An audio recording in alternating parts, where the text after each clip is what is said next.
morning, everybody. I'm really delighted to be introducing this morning's session, which is about hearing from real Londoners. And it's amazing that we've got three really different Londoners here this morning with us to tell us their stories, to tell us a bit about their journeys through sport and why sport has been so important to them. Also talking a bit about how lockdown has affected them and really just sharing with us some of their individual stories and experience. So first off, I'm delighted to introduce Yasmin Harun from the Muslima Sports Association. So over to you, Yasmin. Thank you. Good morning, everyone, and thank you for giving me this opportunity to tell you how I began my journey into the sports industry. My journey started like most, I imagine. From a very early age, I was influenced by my older brothers, and football became my first love. But the love of football led to the love of many other sports, and I loved participating in school, and I started competing and representing my school at county level. However, as I got older, I became more aware of the challenges I was facing as a young Muslim woman. Sports didn't have people that looked like me, so I felt it was inaccessible for someone who wore the hijab and who didn't want to wear shorts to play football or netball skirt to play netball. It often felt like another world which couldn't be entered by people who looked like me. And although I played sports and even competed in the Newham Under-16s League, I eventually stopped playing as soon as I left school. And the reason I stopped playing was because of what I previously mentioned. It felt worlds apart from where I was from. But also the clubs I looked at joining were dominated by women who didn't look like me either. I didn't want to compromise my cultural beliefs to conform to the club culture, so I had to make the hard decision not to take sports any further.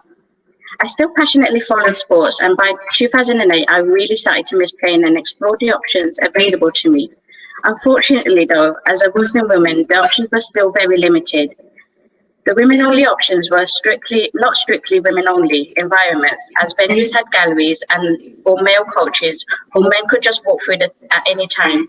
So when the opportunity arose to start my own sessions to improve prospects for Muslim women to play sports, I knew it was something I needed to do because I missed it so much, and I wanted to give not only other women an opportunity to play team sports, but also create a culture within our community which normalized women and girls playing sports. I wanted to start football sessions, but this was proving difficult because there were so few female coaches. But I did manage to find an organisation which would support me in starting basketball. And although I'm a small Muslim woman, I could jump pretty high, so I thought, why not?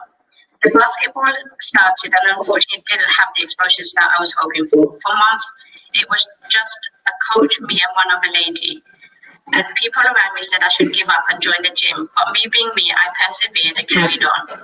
My passion for sports and giving other women an opportunity, but mainly the next generation, was my motivation to keep going, because those opportunities were not there for me growing up.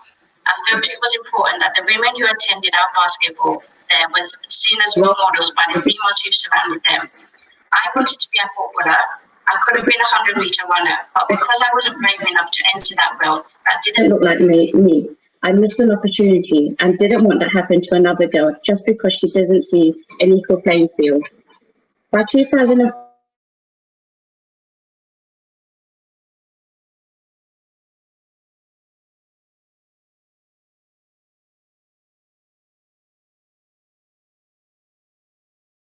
experiencing a bit of a technical difficulty here. Hopefully we'll have Yasmin back on board with us in just 1 second.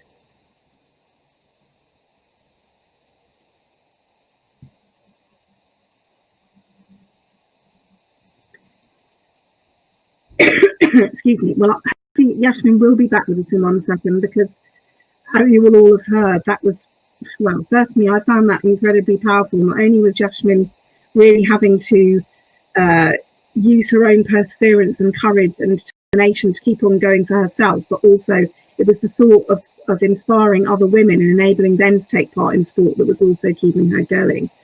I'm not sure if we've got her back with us, so rather than wait any longer, what I'm going to do is I'm going to move on to introduce our next speaker, Kamran, and then hopefully we'll get Yasmin back online and be able to bring her back in later. So now it's my great pleasure to introduce Cameron Malik, who is from Disability Rights UK. So Cameron, share your story with us. Hi, good morning. Thank you so much. Hopefully my broadband will hold out for the duration of the period that I'm speaking. Hi everyone, my name is Cameron Malik. I'm the Chief Executive of Disability Rights UK, but I'm here today really to talk about my journey through how sport and being active has become a kind of a big part of my life. Just going back to my early school days, so I started my schooling in a school for special educational needs. So in those days, kind of showing my age, these schools were called schools for the handicapped. And in that school, I actually took part in a lot of sports. It was organized sport. We had sports days. It was all of us were disabled people. And so we were playing both sports within the school. So everything from hockey to wheelchair basketball to football to kind of tennis, all sorts of a wide range really. And so I got a flavour for it and a bit of a thirst for sport at that early young age. And we used to have inter-sport days with other special schools, as they were called in those days. And however, then there was a period when a lot of us as disabled people were quite rightly moved into mainstream schooling. And I was one of those individuals who at the age of around 15 was moved into mainstream school. And at that point, sport for me kind of came to a very kind of quick halt, because in that mainstream school, none of the activities were inclusive. I couldn't take part. The school, even I was fortunate, our school had a swimming pool, it had a gym, it had tennis courts, it had lots of facilities, but none of them were accessible to me. And so what I used to do during sport time, PE time, was I used to sit and do extra geography. So you can imagine I no longer love geography, but because I had a bad experience about it, and that's kind of stayed with me for a long time. Then kind of moving forward into the period when I was working, I was lucky enough and fortunate that I found a job working for a national charity who's called Aspire. They're a spinal injuries charity. And I was really fortunate that I was based in their National Sports Centre in Stanmore, which actually is very near to where I still live today in northwest London. Aspire used sport and continue to use sport as a way of rehabilitation. And one of my roles within that organisation was to work in that field, to see sport as a way of re-engaging people back into their lives, into a different life, because following a spinal cord injury, a trauma in their life, it meant that life was different. But what sport showed and continues to show is that life is different but not worse. It can be equally challenging. The social aspects of sport are still there. So I got involved in supporting other people and using sport and activity as a real motivator to get people back into everyday life. And that was fantastic. But the other benefit for me personally was I could get back into sport. Here I was in a leisure facility that had built a culture of inclusion. It had built its facilities so they were inclusive, not only in kind of how people and staff supported and worked with everybody, but actually the physical environment, the equipment, the building itself was all inclusive. And they'd worked really hard at that. It was amazing because I could go for a swim in the morning. They have a swimming pool with a ramp that I could get into, a shower chair, get myself in the pool, and then the lifeguards were trained to get, when I was wanting to get out, to get me that chair again. The shower facilities, the changing facilities were all accessible. And that was really important because it meant that I could go to a premises and make use of it in my own time, in my own way. I wasn't relying on anybody else. And so my love for activity and sport was reignited at that point. And I used to go to the gym while I was there. After work, I would go straight down into the gym afterwards. And to this day, I'm still using that facility because one of the harsh realities is that a lot of leisure suppliers, facilities are still not accessible to the extent that they should be. They don't provide that fully, truly inclusive experience where you're not made to feel different, where you can turn up and engage with the activities. You know that staff have been trained, are knowledgeable, are confident. in working with you to support your journey. And so that's kind of what my view has always been, is that I want to go to a place, I want to pick and choose where I go, when I go, and use the facilities in my way. But I want the facilities to be accessible, and I want the staff and the culture in that organisation to be inclusive. And we have certainly made big steps in that, but there's still a long way to go, because I know that disabled people that I talk to want to be active, want to get fit and healthy. And sport, I guess, for me also brings a lot more than just my own physical well-being. It's about my social connections. It's about what I share with other friends and people that I might meet in those environments. And we then have a common interest, a common pursuit that we're kind of doing. And that often leads to lots of other things. And I really believe that sport and activity also helps you become more confident about yourself. And that then has natural impact on other things that we do. And I was really, it became really clear to me how important it was to me during COVID. And so during the pandemic, earlier in the year, when all facilities were closed, I suddenly found that I couldn't do the activity and the fitness levels that I was trying to maintain. That are really important to me, both in my well-being, my physical well-being and my health well-being, as well as my mental well-being, really, my mental health.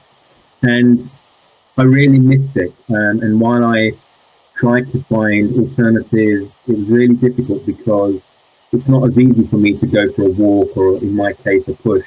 I'm a wheelchair user, because often the environment that I'm in is not very accessible. Pavements can be really bad. And the gyms that are now popping up in parks, although they were closed, and when they reopen, they're not really accessible. And so I was really missing the closure of those spaces. Certainly in the last 6 to 8 weeks, when all the gyms and things have opened, I have gone straight back to the gym. I'm going there 3 times a week. I do a spinning class, and I'm trying new things there as well. So it's a really big part of my life. But what I'm really restricted by, and what I find frustrating, is that in 2020, and we're heading fast into 2021, so many facilities are still not accessible, both in terms of the physical environment, but also in terms of people's culture that we create in those businesses. And so my call would be is that we need to shift that. We need to really embrace that cultural change that we need in those facilities, and we need to be working in the industry to try and bring about the physical change, both in terms of the buildings, but the equipment that we provide in those spaces. We know that disabled people want to be active, they want to be engaged in sport and activity. What's often holding them back, and holding me back and others, is that physical environment, and then the cultural environment that we create in those facilities. We can make a difference, we can change that, because there are really excellent models out there of how it works. Yeah, so that's been my journey. Sport has always been a big part of it. I went through a phase where I really didn't do much, but I know once the facilities is accessible to me, I've got right back in there, and I'm using it as much as I can. So thank you so much, Cameron. So it's very powerful what you've just been saying there, that it's not just a question of the physical environment, it's also a question of the culture. And I suppose, drawing out from what you're saying, that's about staff being properly trained and properly aware of how to work with people who are living with disabilities and want to exercise. And so it's feeling to me like you definitely feel that's a big gap. Yeah, I think the culture of a place goes so far in how people engage with that environment. So when you arrive, are you made to feel welcome? Or do you feel different? Do you feel like you're going to be a bit of a burden or a bit of a challenge for that organization to help you? And we want to move away from that. We want to move to a point where people understand difference, diversity, we are comfortable with it. And one way of doing that is absolutely, as you say, is training, education, and kind of reinforcement. And I think another really important part is making sure that those organizations and businesses are employing disabled people as part of their teams, because actually bringing that knowledge and lived experience in is the big driver for change. You bring the people in that you're trying to serve, and you work with them, you involve them in your organisation. And you were talking the other day when we were sort of catching up in preparation for this session about how important it is to have disabled coaches coaching people without disabilities. That's right, isn't it? Yeah, so one of the wonderful things is when I was working at Spine, now I go there as just someone who uses the facility. I see disabled instructors, both wheelchair users or amputees, all a real mix, training not just disabled people, but working with non-disabled people. And that's incredibly powerful because it really flips everything on its head, that disabled people are often seen as recipients of support, of care, or kind of being done to. But actually this model, what it shows is with the right knowledge and training and experience, a disabled person, a wheelchair user, can show someone how to use a treadmill correctly, which they may have never actually used themselves. But with the knowledge and experience, they can do it. And it really is transformative what you see in that environment. Thank you. And I'm sure, I don't want to put words into Yasmin's mouth, but I'm sure it seems to me that hearing her story about how she felt that people didn't look like her, people weren't like her taking part in sport, without being too crude about it, you're saying something similar about the culture in terms of just as Yash felt there wasn't an environment where Muslim women could feel comfortable playing sport with other women. You're saying it's so important that that culture and environment is there so that people with disabilities and those without are seen as equals in the sporting environment. Absolutely. I think you really hit the nail on the head, as it were. People from different communities and backgrounds who feel excluded in their communities experience many of the same barriers, feeling excluded, not welcomed, not included. So absolutely, yeah, I would say a lot of the principles that I've just talked about in terms of getting those communities to be part of that environment, to be part of the workforce, are really, really important. Absolutely. And bang on cue, which is perfect. We've managed to get Yasmin back with us, which is fantastic because right. Yes, we were all sort of, well, I certainly was on, the edge of my seat listening to where you got to in describing your journey. So you've been there really persevering away with your coach, and there was one lady that was coming to your sessions, and I'm hoping you're going to tell us how something changed, something transformed, and you were able to bring more women in. So do continue. Okay, so you want me to pick up? I'm sorry about that. No, we'd love to hear some more from you because I know your story's so rich and interesting. So yes, do carry on. So yes, so this is quite actually, so I couldn't just check up. So this is where they became their own identity, where they weren't someone's mother or daughter or wife. They were just themselves, and it was their me time, and that was really important to me and to them.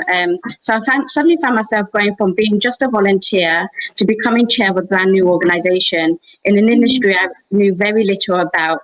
It was a steep learning curve for me, and I reached out to my local CVS group, which was a real lifesaver for me at the time because they offered a lot of support and guidance and helped us set up everything we needed to do to successfully apply for our first grant. And I think that grant really put us on the map in the sports voluntary sector. The figures were phenomenal. We were getting 40 plus women attending each week. So there was definitely demand out there. And suddenly I started to really question why funders categorized us as hard to reach communities. And surely my basketball proved that with the right session at the right venue at the right time, women will attend. And I now apply these 3 principles every time I start the new activity. As I said, this success soon got us recognized within the sports industry. And I quickly found that many NGBs wanted to work with us, but offered limited funding in exchange for stats and registers. And at first I would say yes to everyone, but I very quickly found that this was a fundamental flaw. We had a lot to offer, and the sessions were for free, but there was no sustainability plan and no further support was offered beyond the funding period. These were quick wins for them, but long term it did nothing for us because we would still need to cover the cost of fees, coaches and venue fees to keep the sessions affordable. I really wanted funders to approach us as partners and collaborators to help shape how we delivered the project and not just walk away once funding was finished. They needed to understand that working together impacted the community they wanted to reach. MSA was building a good reputation, not just in the community, but also in the industry. But we needed the support from the larger organizations to help us become more successful and grow. I needed to change the mindsets and influence a different way of thinking. So I started to get myself more involved in the industry, attending networking events, challenging the usual way of the sports industry was doing business, joining committees and upskilling myself to join leadership positions. I'm a huge believer in changing the narrative, and the only way to do this is if the community changes that narrative. So MSA wanted to create positive opportunities and role models. London Sport were a huge support when we proposed the idea of a tailored FA Level 1 course. This, along with Sporting Equals, helped me connect with Essex FA and BACA to create a unique offering which would create more female coaches from the BAME community. Though MSA was the expert in the community, we needed support from other organizations to bring the end goal and vision together. That investment in MSA and me allowed us to grow from an organization of just participants to an organization with coaches and volunteers. And MSA success shows what can be achieved if the opportunities are given to participants to grow in an environment tailored to meet their needs. It also highlights the importance of partnership working and collaboration. Our recent work with Triathlon England has engaged with over 500 women who would not have had the opportunity or space to try cycling or running if this partnership had not come together. Our local partnership with Vision Redbridge has proven hugely successful, and our work with Friendford Youth Clubs has led to us having 2 teams competing in Women's Five-a-Side League. Our work impacts 200 women a week across 15 different activities. Some projects have funding and some have grown organically, but we have worked and listened to the community and women we work with. However, due to COVID, we have had to stop many face-to-face sessions. Like many organizations, we have had to switch to online delivery to keep engagement with our participants. Thanks to British Fencing, we've been able to offer fencing online, as our coaches have had huge support from them. Whilst with our funding from Laureus, we have allowed us to continue some other classes online. Our Positive Minds workshop brings together women and has enabled them to find their voices and given them that confidence to grow. These workshops have been especially important during COVID because they have felt isolated, and this has given them a safe space to talk about personal things. COVID has already impacted the landscape of how sport is delivered. MSA will be hugely impacted because of social distancing guidelines. We are unsure if we are able to return to face-to-face sessions whilst keeping them affordable. NGBs and funders also need to review how funding is offered and ask the question how long they can rely on organizations to be led solely by volunteers, especially when such good work is having an impact on such communities they find most difficult to engage with. COVID has presented a huge opportunity for sports industry to really review their social impact strategy and think of sports not in isolation, but holistically. A huge part of MSA's success has been because we recognised early on that it was not possible to achieve and provide opportunities to BAME and Muslim women the sports that they deserve. It was fundamental we partnered with organisations and understood the struggles and barriers organisations like ours faced. But it was crucial that we are an educated organisation and changed our outlooks in how they perceive these so-called hard-to-reach communities. Because we're not hard to reach, we are not the barriers. It just takes a bit of smarter thinking and changes to the way we deliver traditional sports. I just quickly want to go back to the role model and representation before I finish. We hear a lot about this in the sports industry, especially given recent events. For me, there were no female role models in the sports world who looked like me. That's why I wanted to make a change. I wanted to be able to influence decisions, to give different insight, to give a different voice where it mattered, so that future generations have a pathway into sports. I wish I was a bit braver when I was younger. I wish I was more confident, but I must believe that things are changing for the better. The sports industry are finally realising there is a requirement to shift from traditional sports to have an impact on wider communities. It's important to empower ourselves to change that narrative. MSA has had an impact on many women, some of whom I've never even met, and I'm delighted that with what MSA has achieved so far. but there's much more to do, and I'm excited about leading that next phase. We would not have achieved this much without its trustees, coaches and volunteers. Thank you. Thank you so much. And well, we just covered so many different really important and interesting topics there. I mean, your words about working in partnership, but also how partners sort of can't take you for granted and need to realise the benefits that you're bringing them in what you're talking about in terms of reaching the peaks that they want to reach, but the fact that that doesn't come without the need for investment in you and your organisation. I'm sure that resonates with all of us. It's so true. But also the whole point you're making about the social impact of sport, which is something that's really key to the way that the Mayor thinks about sport in London. Sport's a way of bringing different communities together, but also having so many important positive impacts on things like our confidence, our well-being, our mental health.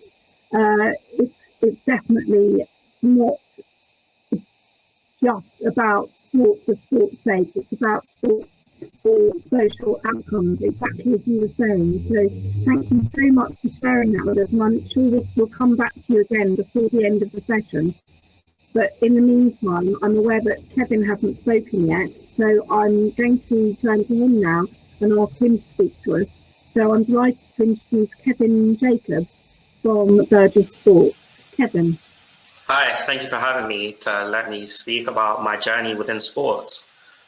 So yeah, as a young person, I was never really interested in sports. I didn't really have any opportunities to get into sports. However, I was always quite competitive. However, this was more of an outlet within school and my studies. However, once I reached secondary school, my head of PE actually was also the chairman of the local rugby club, Southwark Tigers. And yeah, he encouraged me to come down on a Sunday. At the time, I didn't really know anything about rugby. It was quite a new sport to me, but I decided to try something new. And I vividly remember it wasn't the best conditions that day. It was raining, everyone was muddy. And at the time, someone like me, that wouldn't really appeal to me. But I do remember really enjoying it, and I ended up sticking with it.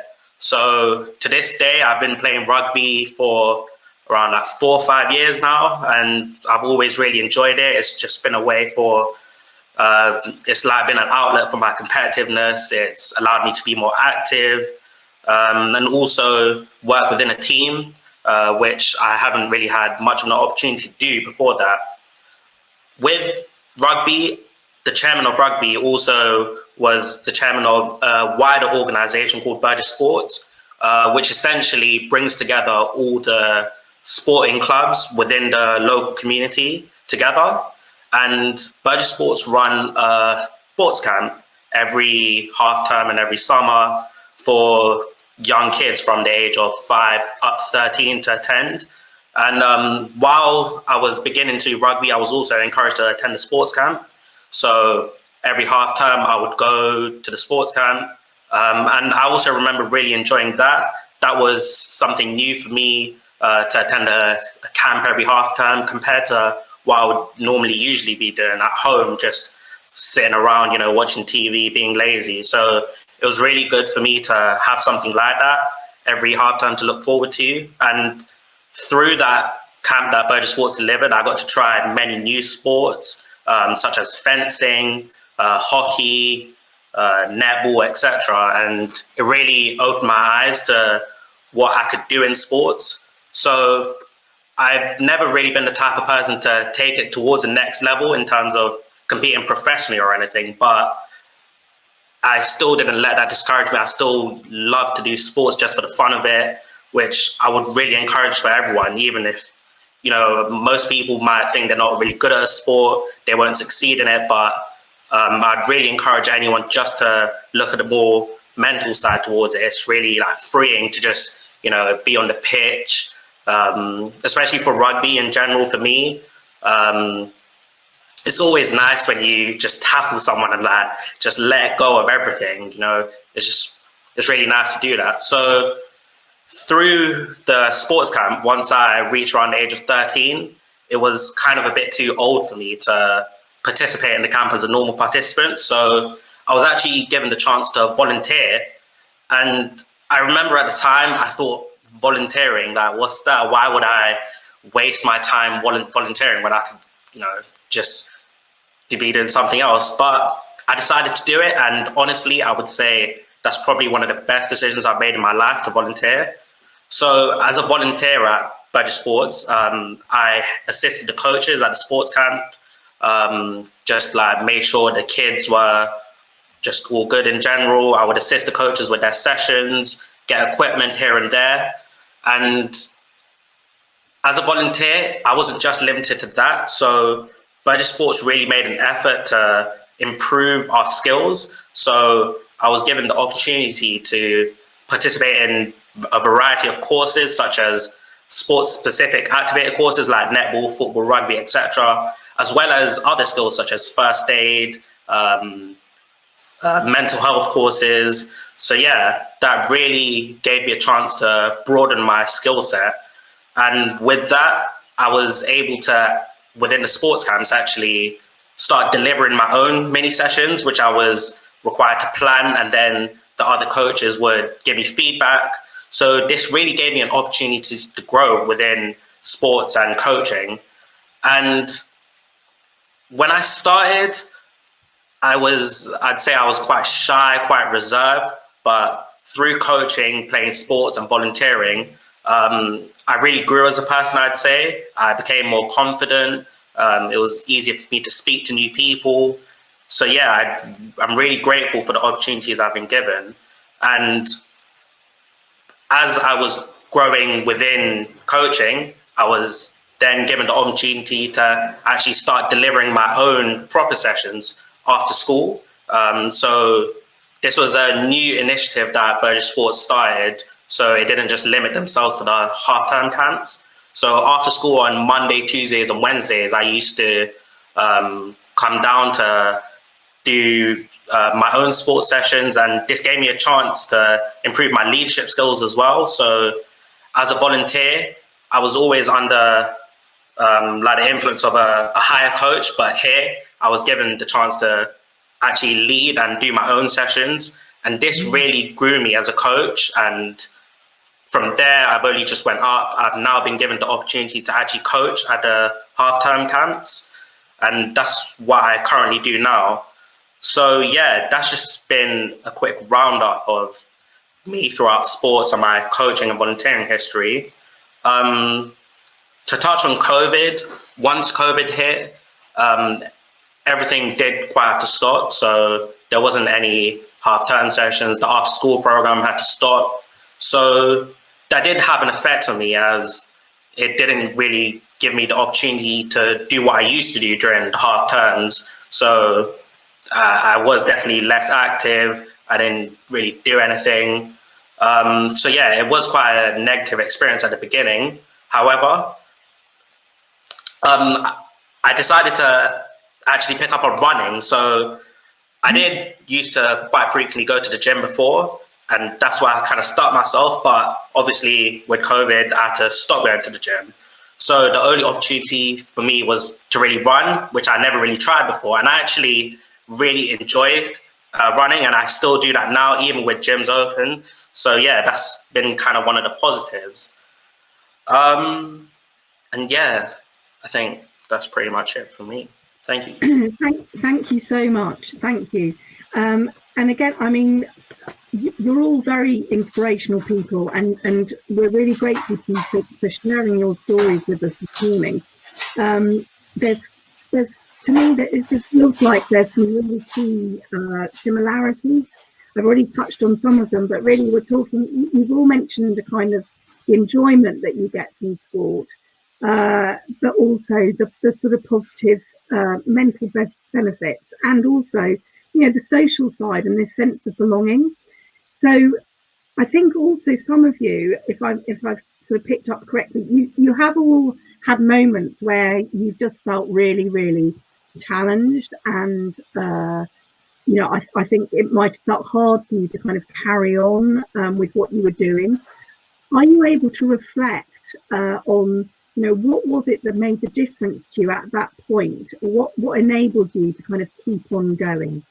Well, I'll ask Cameron first. For me, I think the experience I had of sport at a very young age kind of left that flame inside me to say I really enjoyed that.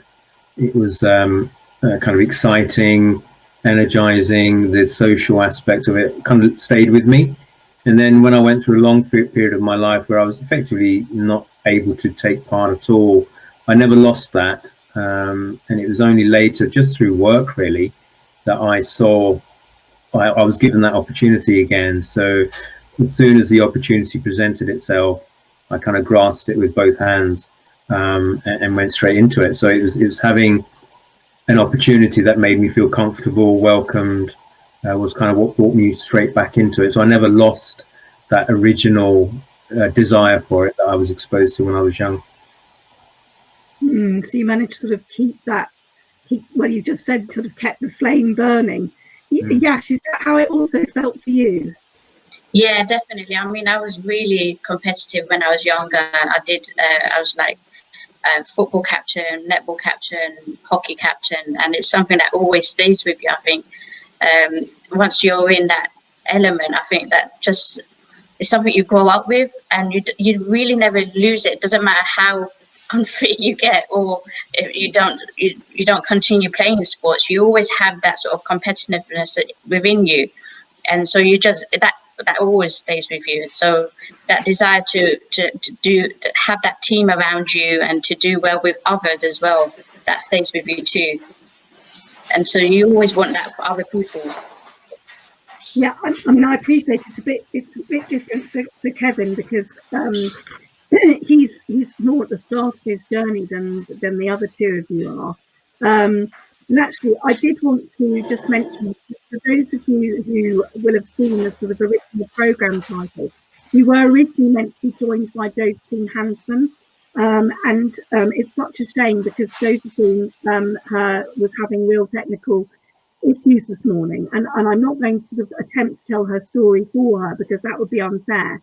But just to give you an idea of Josephine's story, Josephine is a carer for her mother, and we were going to hear about the way that sport and physical activity really helped Josephine take a break from her caring responsibilities, but also has given her that sense of belonging that the rest of you have referred to, and really helped her with her mental health and well-being. So I'm so sorry that, as I say, excuse me, we haven't had the chance to hear from Josephine, but just to let you know that some of the things that she would have touched on really link in so well to what everybody else is saying. But just thinking about leadership for a moment, because Yash, you said you wished that you had been more confident when you were and kind of known then what you did now. But and Kevin referred to all the sort of skills that he's built through his sport. We'll come to that in a moment. But Yash, it seems to me that you have stretched yourselves in ways that you probably never would have imagined when you started out. Can you tell us a bit more about that?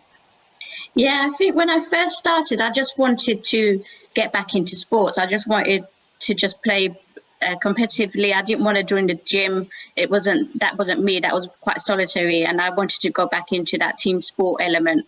And I thought there must be other Muslim women, there must be other women that felt the same, that missed sports from school. And that's why I started it. And I didn't realize the impact it would have on so many women.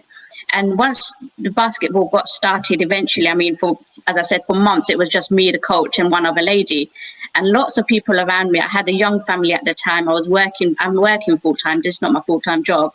They just said, you're investing a lot of time into it. Just give up and join the gym. And I didn't want to do that because I thought there must be women out there who felt exactly the same as me. And once the word got out that the kind of organization that we were, what we were trying to achieve, and women started to attend, we got a reputation within your community. And then women started joining. And then they started asking me to start other sessions. So then badminton England came to me. Then we started the yoga, we started Pilates. Then I wanted to find a football coach again, but we couldn't find anyone. So then I approached London Sport and all the other organisations to help me create a tailored level 1 coaching course to try and get more BAME women coaching as well, because I found there was a lack of female coaches, especially from a BAME background. So I thought, what can I do to influence and change that structure, change the landscape of sports, so that women like me identified with it and didn't think of it as that it was a world that they couldn't enter. I wanted younger generations to think sports is a normal part of life. It should be an everyday part of life. There shouldn't be any barriers. So I did as much as I could in terms of courses and upskilling myself and joining networking events to.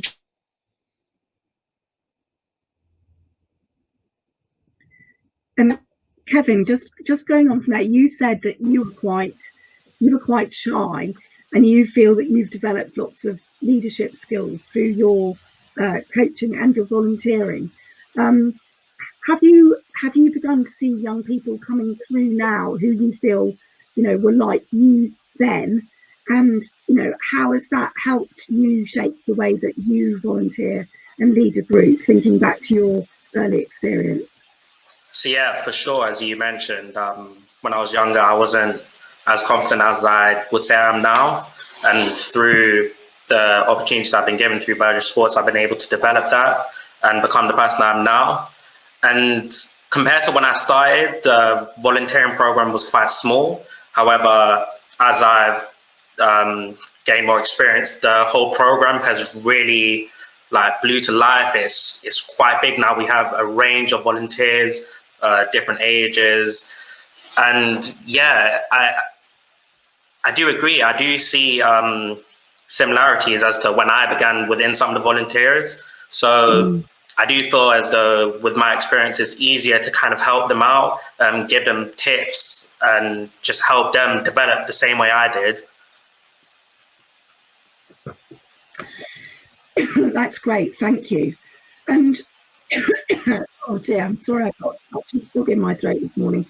So coming back to you, Kamran, what would be the sort of piece of advice that you would give to other Londoners? What would you say to other Londoners to sort of inspire them to start their own sporting journeys?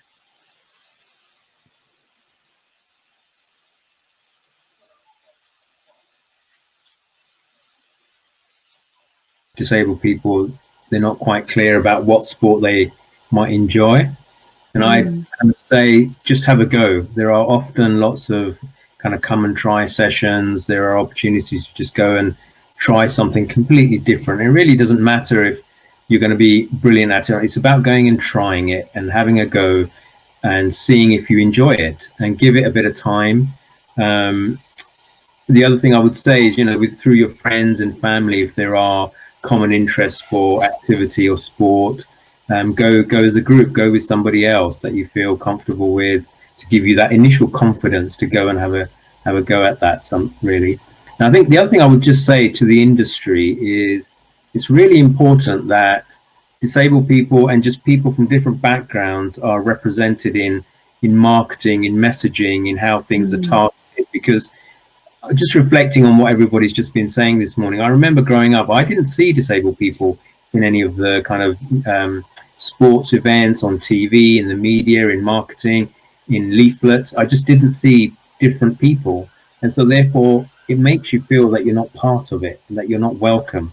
And so the one thing people and organizations can start doing is just representing the communities that they operate in better. And I remember growing up looking at someone like Tanni Gray Thompson and, kind of thinking, right, that's an inspiration there, because that's someone I can relate to. She's a wheelchair user, I'm a wheelchair user. And it's so often you just don't see that. So, yeah, those two things. Those people like you, so people like me, to look at, that makes a real difference.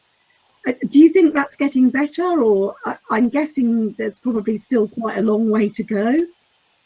Yeah, I think there have been some initiatives recently that are kind of using that idea of people like me There's certainly been a push to get, more representation of women. So there is a change, there is a shift, and you're starting to see just difference being advertised in TV adverts, for example. You are starting to see some of it, but we're certainly a long way from truly representing our communities and making our kind of activities, venues, welcoming, accessible to that wide range of people. And thank you so much. And if you had to pick your sort of favourite sporting moment or sporting memory as a Londoner, what would it be? For me, it's really easy. It was the Paralympics. I was a games maker, and those kind of, I think, was it 2 months, six weeks of the Olympics, Paralympics were phenomenal. You just suddenly started to see disabled people out and about. Suddenly, the tube network became more accessible, so disabled people you would see just different people. And when you went to the venue, the accessibility levels were incredibly good.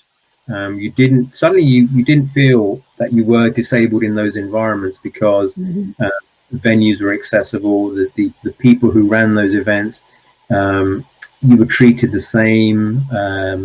And then on the track, you just saw phenomenal individuals who had dedicated their life to the pursuit of an individual sport and were excelling in that. And it was going away from the idea that aren't those athletes brilliant because they're disabled people and have overcome barriers. It was just they're amazing athletes, regardless of impairment or background. And that was a phenomenal time. Oh, thank you for reminding us of that. It was indeed incredible. And I went to I was lucky enough to go to a couple of Paralympics sessions, and you're right, the achievement of the athletes there was just amazing. Yash, what would you say to other people looking to get started in sport or be picking up the sporting journey? Very much what Cameron says. I mean, do have a go at lots of different things. Take friends with you, because you always enjoy it more when you take friends with you. And don't let the first session put you off. If you didn't have a good experience, try something else at another session. It may be that you didn't feel that sport was the right one for you, but there are lots of different sports to try. You will find one that you will enjoy. So just keep persevering in it. And can I ask you a cheeky question, Yash? Is there a sport that you've tried, or not even tried, but thought about trying, and you just thought that is not for me and never will be? Tell us about your sort of worst sporting experience. I climbed Snowdon, and that was the worst. That was really difficult. My boys had to literally carry me up and roll me back down again. So that was really, because I have a condition called fibromyalgia. So that put a lot of strain on me, and it was a real personal achievement. But I would say everyone to have a go. Even if you feel like you can't achieve it, do have a go, because especially take people around you that would encourage you and give you that strength as well, because nothing is impossible. Even with your illnesses and conditions, your abilities, everything is achievable. So just have a go at everything, because if you don't, you'll regret it. So I don't think there's any sport out there that you shouldn't have a go at. That's a really great message, and I bet you felt amazing when you got to the top. Definitely, it was my second goal. So when I finally reached that top, it was an amazing feeling. Fantastic. And then just to come back to the question I asked Cameron, what's your greatest sporting memory as a Londoner? It would have to be the Olympics 2012. Yeah, that was the atmosphere around London. Everyone felt equal. There was there was a buzz. So yeah, just very much what Cameron said. It just felt an incredible place to be. And this is an impossible question, so I'm not expecting you to answer. I'm just wondering what we could do to bring that kind of feeling back to sport and back to London. But don't worry. Like I say, I'm not asking you to answer that, but it was, you know, how can we bottle what was sort of in the air then? But, I think so, that yeah, legacy, that legacy that was supposed to happen, I Mm-hmm. don't think it's been achieved to its fullest. Obviously, a lot of funding was taken away. People had a lot of aspirations, anticipation, expectations after that, and it didn't come to fruition. So there was, I think, those expectations didn't happen. So everyone's sort of like dropped. You know, athletics was oversubscribed. We had, you know, places were oversubscribed, and we didn't have the coaches or enablers to handle it. So it was a shame, really. Well, I think, I mean, there have been a lot of positives for London in terms of particularly some of the facilities that we've been left with. But I agree, there's definitely still much more that we could do to sort of build on that legacy. But Kevin, now over to you. What would you say to other young people sort of starting out on their sporting journey? What would be your takeaway message? For me, I just say, just like the other two said, just try new sports. You know, even though you might not think there probably is an opportunity near you. So just keep looking online, ask people, and try a new sport, because you'll never know if you like it until you try. I'd also say, don't let what you think about yourself. So if you think your ability is not good, I'd say don't let that bring you down, because everyone at the end of the day has to start from somewhere. And I believe the sky's the limit. You can always improve yourself, keep working hard. And yeah, you never know where you'll end up. Yeah, I really liked what you were saying earlier about that, actually, because I think particularly sometimes people can get very hung up on the fact that, you know, if they're not good enough to be a professional, then sort of what's the point? But you're making the point that it's about so much more than that, and it's about finding enjoyment and realizing you can, you know, do more. And you know, you can push yourself to achieve things. And just because you're not never going to be an Olympian, you know, that doesn't matter. You can still get so much enjoyment from taking part. Is that right? Yeah, definitely, I'd agree. Yeah. And I'm going to ask, what would be your most embarrassing or most difficult sort of sporting moment that you've been through? My most embarrassing moment.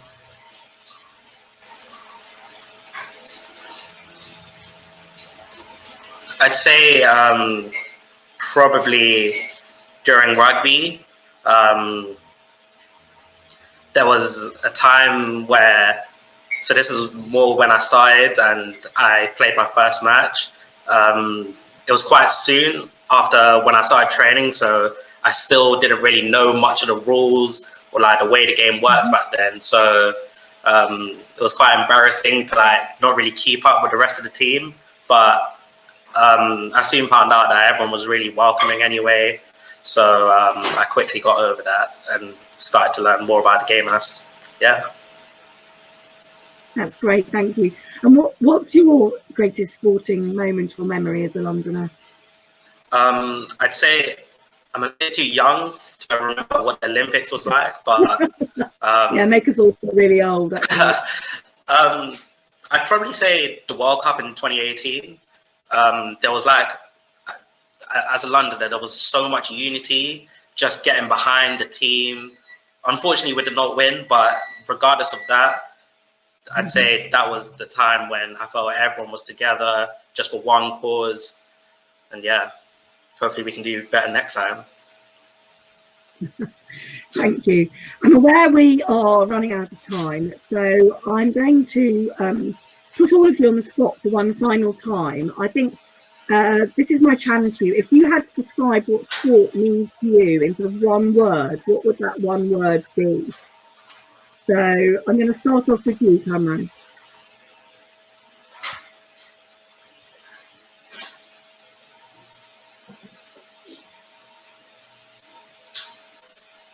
Oh, I think we can't hear you. You're on mute. Can you hear me? Yes, you can now, yes. I would just say my one word would be community. Okay, that's lovely.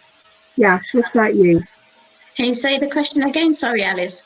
If you had to describe how you feel about sport and what it sort of means to you in one word, what would that one word be? Unity.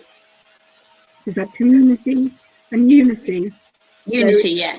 Yeah, unity, thank you. And what about you, Kevin? I'd say thrilling. Thrilling. Yeah. Brilliant. Well, those were all really powerful words, and I think they just show, along with the rest of what we've heard this morning, what an impact not only has sport had on you, but sport has enabled you to have on so many other people. So it's been really amazing to hear from you. Thank you all very much for giving up your time this morning to share your stories with us. And I don't know, is there a final thought you would like to share, any of you? Kevin?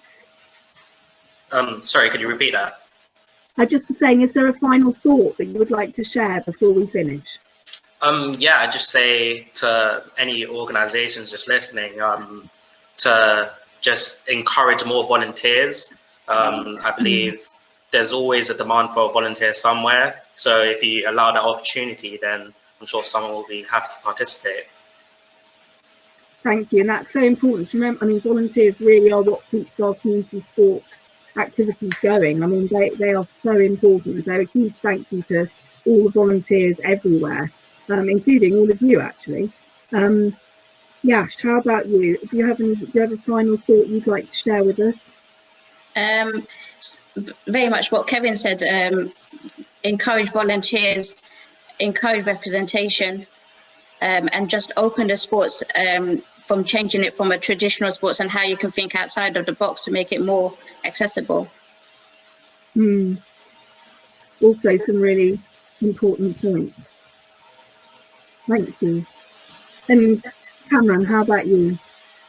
Yeah, so I'll kind of just follow that line of what everyone else is saying, is to represent the community that you work in within your work team, workforce, because people can relate to that and be made to feel welcome. And the other thing I would say is that sport can be adapted for different people, and that's a good thing. It doesn't just need to be delivered in one way. Adapt the rules, change the way it happens so that it can adapt to allowing people of different abilities to come in and take part and get all those benefits that we've talked about. Yeah, and I think that's really come through very strongly this morning from what all of you have been saying. It's about finding the sport that suits you and the way in which it suits you to do it. So I know we've come to the end of our time, but Kevin, Kamran, Yasmin, thank you so much for being with us this morning. Thank you, everybody. Thank you. Sorry for the technical faults.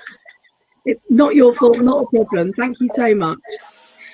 Thank you. Thank you. Goodbye. Bye.